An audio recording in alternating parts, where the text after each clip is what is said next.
Another special episode here with my man King Roshi. Welcome to the show, my brother. It's good, it's good. So tell the people a little bit about yourself and what you do. Alright, so I'm King Roshi, of course. I do digital marketing and I make music. I wouldn't call myself a recording artist, but I would say I'm a music connoisseur. I'm a lover of the craft. So, Dope. So what kind of got you into like making music and doing marketing? So making music, that's like in my bloodline. You know, like all throughout my family, on my father's side, like musicians. My father, he played like congos, keyboard, drums, DJ. He even managed artists, produced all types of stuff. So like I grew up learning about it. You know what I'm saying? So like that's something that's always gonna be a part of me.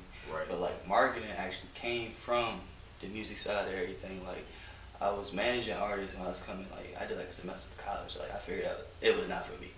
So like I dropped out or whatever. When I dropped out, I had like 2-3 different artists up under like my little production label. You know what I'm saying? I'm like 18 years old, trying to get something together. Yeah. But I was doing that, and then like I learned that like, all right, I'm kind of good at getting people's attention towards a certain thing at a certain time. So I started digging deeper into it after the whole management thing fell apart. You know how like you know how that be. You know, we young, just having a dream. Yeah, exactly. So like once that hit the fan or whatever, I was like, all right, I still gotta do something because I'm not gonna try to work this 9 to 5 for the rest of my life. So basically, I was doing that, and then from there, I just spent like basically my entire adult life trying to learn marketing and business and entrepreneurship. So dope. So where is that taking you now? Like where are you at now in the whole marketing and business side of things? I would say it's kind of taking me to the complete digital side of stuff. So like the new Web3, blockchain, crypto, all that, like that's where I'm moving to. So like I'm not even working with like businesses that are like brick and mortar as of right now. So it's more or less like we're working with like tech startups and NFT projects and stuff. So like I recently just finished up a project with an NFT project out of LA named Ethereum Homies, and like that really opened my eyes to like how like the technology works and how the communities work in it as well. So from there I'm like, okay, this is where I want to be at, because like for one, of course the money's in there good, but like it's a lot that you actually can do and build from actually like being a part of it. You know what I'm saying? Yeah, that's kind of where I'm at now, is just doing that whole that new industry. Plus it's fresh, it's new, it's wide open. You know what I'm saying? Like I want to become a gatekeeper of a brand new industry, just like Bill Gates is. You know what I'm saying? That's where the money's at. So that's definitely dope. So you're pretty much you're like a forward thinker. So you're pretty much figuring out what's the next wave about to be. Yeah, exactly. Gotcha. That's definitely dope, bro. So have you helped like artists with marketing and things like that? Yeah. All right. So so like I said, like music started the marketing thing. So after I figured out like, all right, like getting people with SoundCloud plays and stuff like that, when I was doing like the management, I was like, all right, well, I'm gonna have to do music marketing. So like the crazy thing about it is like I was talking to a lot of the like artists that you know now. You see what I'm saying? Like on me and my man, whatever. But like I was talking to them, giving them marketing advice way back in like, you know what I'm saying, like 2016, 2017. Like, they ain't know what an algorithm was. They ain't know how much a like mattered or what time to post and all that type of stuff. So like from there, like I was doing it, but like I was lowballing myself. I'm sitting there having people pay me like $20 a month. You know what I'm saying? Thinking like I'm just trying to get in my just trying to get into it. So like from there, it's like I help artists. Like I ain't gonna say I make somebody blow, but like I definitely gave them a sense of education on how to actually brand yourself on a social media platform. You know what I'm saying? So that's definitely dope. So do you have like is there like a certain website or somewhere people can go get your service? So like alright, so people think I'm crazy for this, but I know I need to make one eventually, because I'm gonna need a ragged social proof when it comes to this whole Web3 space, because people be real skeptical. But as of like the past 5 years, almost 6 years I've been doing this, however long, like I just been I talk to people. I like my networking skills and like reaching out and just being open and genuine to people is how I really find my clients. You know, so like I never needed to run campaigns or ads or none of that. I just talked to people. And like once I helped them see their vision, it's like, oh well, come on, like I still need you here. Yeah, it's like, exactly. all right, cool. And I always try not to like go for the goal. I try to go for for that actual genuine experience. So I'm a reasonable price and all the other stuff. So, so as of right now, only place you can find me, King Roshi _ on Instagram. That's it. Dope. That kind of makes you like exclusive in a way. You know what I'm saying? That's definitely dope. So like, is there any artists that are like on your roster now, or is it? Nah. No. Gotcha. I had to fall back in the music. I gotcha. Yeah, because like the music, just like for one, even if you did the top notch marketing, you got people out there, they go, especially if you with like a trap artist or whatever, like somebody that's really, So like they go ahead and do something that they locked up, they dead, or they just disappear off the grid because they, like, or either they in a beef with somebody now, they focus is off of the craft, you see what I'm saying? So it's like, there's a lot of different like variables when it comes to music, which I respect it because it's an art. But like, I can't spend my time doing it. I feel what you're saying. You know what I'm saying? Like, so that's a lot like that's kind of like where we're at with dealing with, because we work with a lot of artists too. And what I've told people, especially like in the area we're in, like in Fredericksburg, in this area, like the longevity of a trap artist, especially now because there's so many trap artists, it kind of puts you in a box and you automatically are going to take yourself out of certain money deals and things like that. Like, that's kind of why I got into like podcasting, because I wanted to differentiate myself from the kind of arrest of just being like an artist. Cause I felt like that was kind of like a stigma to everybody, the fucking artist now. So it's like, as soon as you tell someone you rap, it's like, oh, that's line weave. Like, you know what I'm saying? Like, it crushed everybody. It crushed everybody. Like now, it's no different. You can't go to somebody and say you're a rapper now, because they're gonna be like, oh, I don't want to hear my man's nigga. He just dropped a mixtape. Exactly. You know what I'm saying? Like, and then 9 times out of 10, they just sound like somebody else, or there's no real stink going into the crowd. So with me, I figured I want to do like podcasting. I want to be able to differentiate myself in the media world, because it's still in the same background of everything, you know what I'm saying? But I get to talk to the artists and things like that, and actually give them education and things that I'm learning going up through, the business or what I'm trying to do. But I noticed like a lot of times I don't necessarily get a lot of plays from people because they say like my music might be like, oh, I want to turn up and things like that, but my music's not mainly for that. I'm more of a, I'm more based on lyricism and things like that. More of a. But I mean, see, not to cut you off, but like when you do music like that, you have a higher chance of actually building a fan base, like in a stronger fan base, and a fan base that's not built off of how much attention you have. So like your music instantly starts to have a longevity than the next trap artist that just made a song that sound trendy for the TikToks and reels. You see what I'm saying? So like at the end of the day, like if those people aren't listening to it now, they will listen to it later, because once that following, that community starts pushing you, and they really, they showing that love, that diehard group, they be like, oh, well, I knew him back then. You know what I'm saying? But like, what's the words to the song? Right, exactly. And that's the proof is really there, because like if you look at the top rappers now, and even the trap artists like Lil Durk and things like that, they've kind of switched over. Like Lil Durk, he's feeding into the the internet beef and things like that to get get the attention. But at the same time, if you think about it, his whole thing has changed. Even some of the songs I've seen him do, he's doing songs with country artists. You know what I'm saying? Like he's trying to expand, because just being a trap artist is only limiting you to a certain amount of money.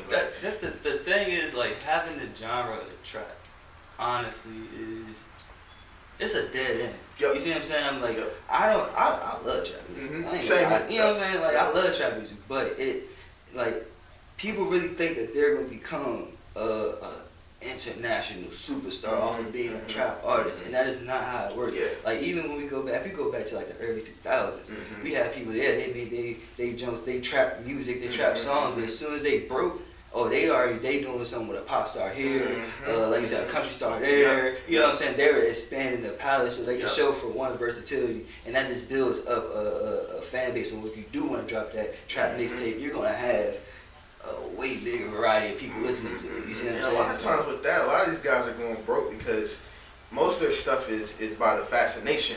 So they have to dress nice, they have to buy the finest jewelry and shit.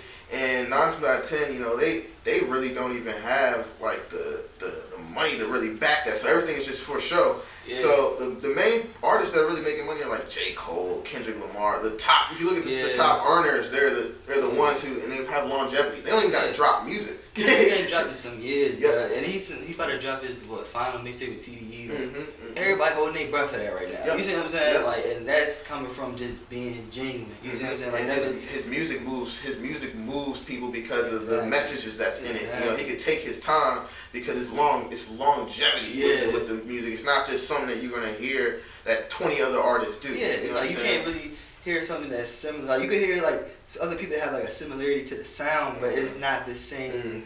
You know what I'm saying? Like that same product. Like it's plenty of people that sound like Dirt. Plenty of people sound like the Baby, Lil Baby, all the other babies. Like, you know what I'm saying? Like it's a lot. So like, I mean, trap is a very unique genre. But it is a complete dead end because, for one, we don't own the narrative of the music that we make, no matter what genre you in. And then two, it's just like, you gotta understand, you talk about killing, you talking about crime.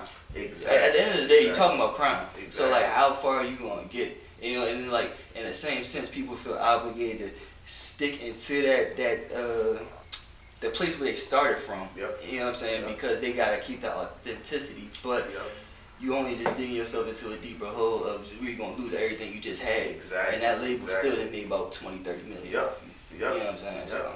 And it's a thing of, if you want to dig deeper into it, is the labels aren't going to say nothing because they're going to make money. They're going to make money off of it because obviously violence and drama sells. So they're going to make money off it. They really don't necessarily care if you go and get locked up, or if they do care enough. If they do care enough, they'll bust you out of jail. You know what I'm saying? Exactly. But you're going to be a slave. Like, I have in a song where, in my new album where I'm talking about NBA Youngboy, where like, basically, you know, if you think about it, he's a slave too, because he got to put out music. He talked about it. He knows he's a slave. Yeah, like he has to. That's the only way. That's the only reason why they're letting him out of jail. Like, other than that, it's like pretty much, bro, you can just sit in that joint.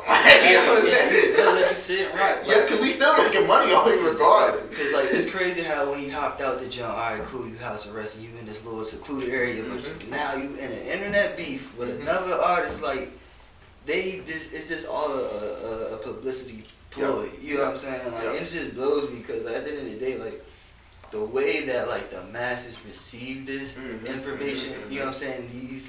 These situations, it's like, oh, pick this side, pick that, bruh. What I was talking about, if you're not in it, you're not in it. You don't want to be in it. Like, you don't want to have an issue. You see what I'm saying? So now you got, I'm on this side, that side. This is not a game. People really dying behind this. You see what I'm saying? Like, people is really like going to jail, committing real, like, you know what I'm saying? And the worst part is, it's like those people like Lil Durk. Them dudes got tons of them, bro. They protected by the police and shit. Like they're not gonna be the ones in trouble. Exactly. It's gonna be the people who think that I'm down with Durk.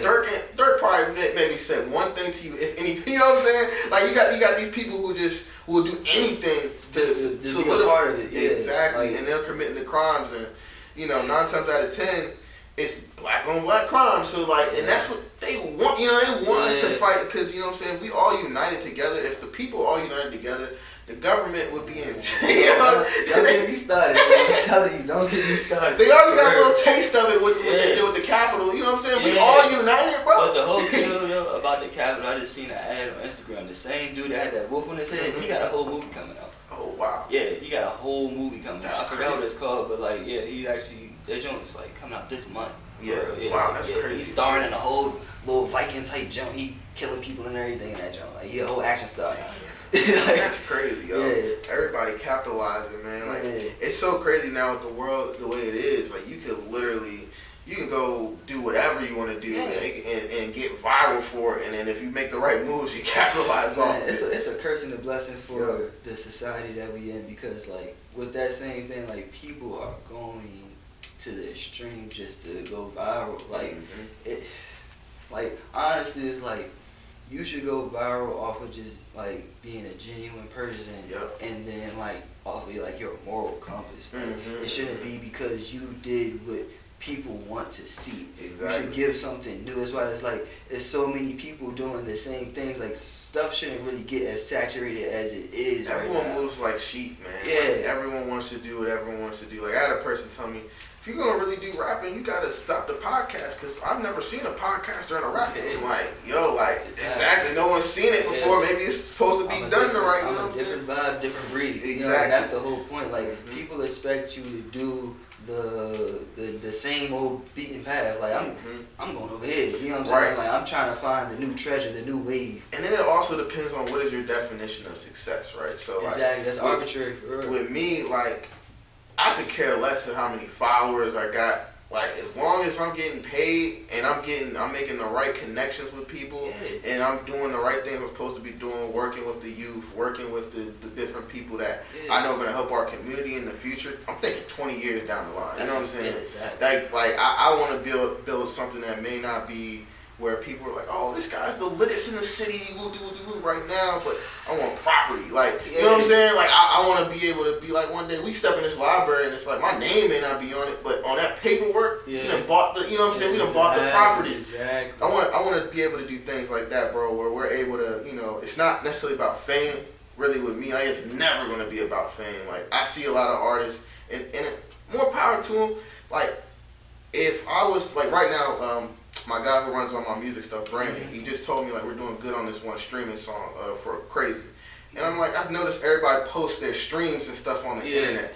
So, like, to me, it kind of, mentally, I'm, like, thinking, like, why do people feel like they need to validate themselves? Like, it's like, it's crazy as shit when you think about it. Like, the only validation, this is probably bad on my part, the only validation I really needed was money. You know?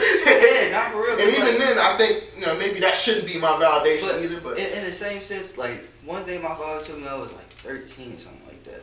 He was like, I sold my first, like, beat. It was trash. It was all like Fruity Loops. I put a couple loops together. My brother friend was like, hey, that's your hard. Let me get it. I was like, it's $20. Hit it. Bro, my father was like, look, you know you professional now, right? I'm like, how? He was like, you got paid for something that you do. So that like, so having that validation is kind of like, is good. It's not like what, like, gives you purpose, or, you know what I'm saying? But, like, in a sense, like, all right, I did just get paid for the skills or service or product that I have, so that validates that I have something of value. You see what I'm saying? So, like, there's nothing wrong with that for real. But yeah, like, I felt the same way. Like, all right, once I actually, like, started making, like, my money, I was like, all right, cool. Like, I don't need nobody to know. You know what I'm saying? Like, none of that. I'm cool. Like, cause, like, like, going back to, like, the artists and stuff, the main artists that really got that bag, they're not in the limelight.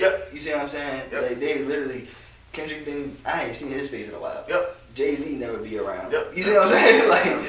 Like, bro, like, Cole, he pop out when he feel like it. You know, like, but that's the best way, because they truly are making moves. The only one that really gets away with it, and I feel like he just, I don't know how he mastered this, but he mastered it, is Drake. Drake can be popular and still be discreet. At the same time, it's a weird way how he got. He has a very good control.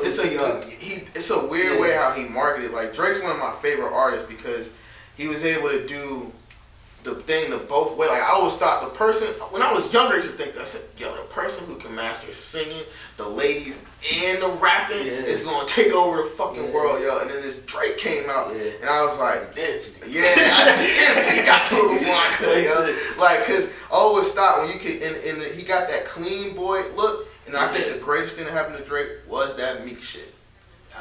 Honestly, people sleep on the simple fact that the What a Time to Be Alive fucking mixtape. That brought all of the trappers and the street dudes and all that. They gave Drake a little bit more respect. You see what I'm saying? Like, once he came out with them, like, oh, okay, I could party to this. I can vibe to this. You want to know the other thing he did? Because I think Drake's a Scorpio. I think. Like, Scorpios, they tend to, like, they think shit real crazy. So I watched a documentary where they said Drake, he got robbed one time in Toronto. Cause you know how he got that, he's not really.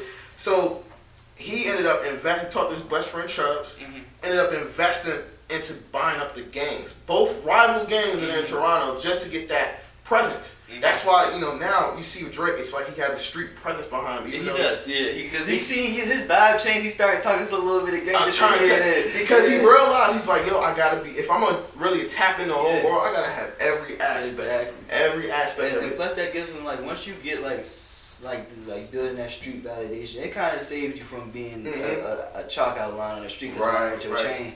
Like, like kind of like how like X He was thorough, but like at the end of the day, it's like he wasn't as big a status easily to get to. Like he got killed broad day in the middle of the street. And I think certain people are living. I think some people will want to, and that's the main reason why I don't really necessarily like fame, because I like to be by myself most of the time. Yeah. So I think certain people don't want to be, they want to be able to move by themselves. Like when X died, he was by himself. Yeah. Dolph died, he was, basically by himself. Like most people want to be able to move by themselves, and it'd be that one chance, you know what I'm saying? Me personally, regardless of fame or if I have a lot of money, bro, I'm not moving up. Bro. Because at the end of the day, like, you gotta understand, just because somebody is not famous, don't mean they don't got money. And just because you're not in the limelight, don't mean don't nobody know that you got money. Watching. Yeah, people never watch you, bro. The real smart ones, like, you be tied up in your own house. Where the safe at? Like, they know that you got money. They done followed your paper trail. Like, okay, you getting this today. All right, cool. Let me, There's a lot of jealous people. Like, when they say the artists, they say rappers is one of the more dangerous. I think being a person with just money in general, coming from an area, being a public figure is dangerous in general, because you got all these jealous friends. You got like, even me coming up doing what I'm doing.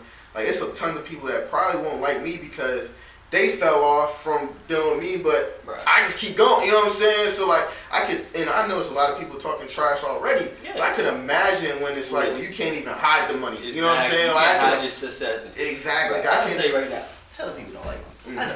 Like, I don't have enough hands. Are you from Fredericksburg? Nah, I was born in Fairfax. Okay. But so like, I'm so you're tapped in the area. Yeah. So do you think that that's like a Fredericksburg thing? No, it's a people thing. But like, if you want to talk about how Fredericksburg is, I think it's a bunch of idiots, to be honest. I mean, and like, I really don't care how this make people feel, but like, this could be like this area is honestly like a cash. Like a honeypot, like it's easy. It's $1 million house right across the damn street. You know what I'm saying? Like literally, like there's $1 million homes all throughout this jump. You see what I'm saying? There's $1 million commercial properties out here, like for real. So, but the thing is though, is like when it comes down to like the music or the entertainment, that's like entertainment and leisure. I've noticed that like people that do make waves, and there's people that are doing stuff out here. You know what I'm saying? But everybody wants to be a gatekeeper. You see what I'm saying? Everybody wants, so like you want everybody to see you, look at you, invest into you, but you're not giving anything back. And then they gotta be a good old boy, yes man, or something, just to get a crumb that you can give out. But like if you actually be open source and really try to network and build with people, you will gain more financially, and you will gain more like respect, status, and everything else that you seek. You see what I'm saying? Like, so there's a bunch of dumbasses out here, and then people like it gets to a point to where like, all right. Once you have that certain group that is okay to just be like, for you to be that gatekeeper, and they do want to sit there and just watch you all day, you're going to hit a cap, you're going to hit a ceiling. And after you hit that ceiling, you can't really grow no more. And now you're going to have egg on your face to have to reach out to the same people that you try to push away. You see what I'm saying? And then you have to keep up an image and a status, and then like, it's nothing really, growing inside of that. In the barrel, exactly. In the barrel, like, because here, like, we have those couple of artists that are kind of making some waves, but I feel like they're not even tapping into the community. Like even the podcast really made me know, okay, this shit's some bullshit for real. I just kind of just mask it. I'd be like, man, you know what, fuck it, like it is what it is. But the podcast helped me realize that none of these people are really thinking on the same terms that I'm. They're not business savvy at all. We created this platform, me and Brandon Crook. We created this platform based off where like, damn, like Fredericksburg don't have a platform for artists to come in and have their first interview or have their things. So when we first started, I'm telling him like, yo, we're gonna get the views and stuff, because who wouldn't want to support, someone that's helping them? It's only because like, okay, so we're gonna get a little bit deeper into it. The reason why, cause like, all right, so when I started hopping into like the music on my own, without like off my father and stuff, was in Richmond. Like I said, when I went to college in Petersburg, and like we easy to get to Richmond like 30 minutes away. You see what I'm saying? So we back and forth with Richmond doing shows and all that stuff. out there, it felt like that ATL vibe at that point in time. Like, I mean, like, we doing radio shows, little voice pod. It was before people was even recording podcasts. It was just the voices and stuff they put on Spotify and all that. You know what I'm saying? Like, we doing all this stuff. We constantly having like little different venues, like artists that put bread together to throw a show, all types of stuff. You see what I'm saying? You get out here, nobody knows how to book a venue. Nobody knows how to sit there and make a set list, or you know, it's like they don't know what they're doing, and it's like. Also, when it comes down to like what like you're saying, like who wouldn't want to support sitting there seeing like artists in their areas, because we're so infatuated with artists in our actual surrounding areas. You know what I'm saying? Okay, they lit, they pop, they not. They doing the same thing you doing. You see what I'm saying? They go through the but the thing is, that's what you're supposed to do. As in, you know what I'm saying? Like, I'm gonna have to show you the best me so you can want to keep watching. But at the end of the day, like you have this people with the same talent, if not better, sitting right here next door to you. You see what I'm saying? And you could give them an actual shot to who are going to actually help the community and who are actually trying to give back. Like, me and Crick talk about all the time, like, the amount of, like, almost disrespect I've gotten just from doing a podcast and reaching out to people. Like, all right, for instance, like, we had organic, that's how we got on, he got on the show was how it's supposed to work. You know what I'm saying? I have my people, whoever's running the podcast page at the time, they'll reach out to the different people that I make a list of, and you know, we get the organic and we get on the show. I've had people hit up, had people be like, oh, why should I come? And this is, you know, I just recently stopped charging people because we got out of the studio. But when I was doing it in the studio, the studio wanted me to charge people and things like that. So it was setting me back. That was when I was getting the most disrespect. I was even for like $20, niggas was telling me, why should I have to pay for your shit? You don't even got that. I'm like, yo, like, I'm just trying to keep the lights on so we can, so when you come back, you can do this again. You know what I'm saying? Like, you know what I'm saying? Like, it was, you know, a lot of disrespect. So, like, with me doing this is really, it just was for the love. You know what I'm saying? It's just like when whoever I meet, you know, that's mainly the reason why we stopped dealing with just artists. Because we was like the business people are the ones that kind of, they take this savvy. They take this shit more serious. They're like, okay, this guy's trying to give me a platform. And to speak about what the fuck I do. I don't care how big it is. If I literally get 10 extra streams on the song that I just dropped with my cousin, you know what I'm saying? Literally, I just got 10 extra streams with a song I just dropped by sitting here and I get to talk about myself. And you can take the video. You can take the video. And this is something I've never seen. I've told Kirk I'm waiting for this is the first time I actually said it on the air. But I've been waiting for the artist to actually be like, hey man, can I get my video, the interview, and then post it on? Then now you have your fucking platform. You have B-roll footage. You have stuff that you can use. You have content. Like that's what I'm saying. Like people aren't business savvy because like all right. So to get back into why like this area is literally just never gonna get anywhere unless like somebody actually comes in and just start curating it themselves. It's like because people don't understand that it does not take just going to the studio, recording, and dropping something. You know what I'm saying? Or doing an open mic or something. Like it's like the podcast, the social media presence, the actual like the shows that you book, the networking that you do, the places that you go. Even if you're not performing, go to that show because you don't know who you might meet. Like my biggest thing, I talk to hella people. I mean, people hate like some people just be like, nigga, why you talking to me? And I'm like, fuck it, I'm still gonna talk to you because like I talk to so many people. Like my contact list has at least like 700 people in it. You see what I'm saying? Someone I don't remember who they are, but I know if I see their face, they'll recognize me and I recognize them because I had a genuine conversation with them, and they know something about something that can help down the road, and it's vice versa. You see what I'm saying? So like at the end of the day, everybody wants to just be that guy so bad that you never will be that guy. Exactly. Like,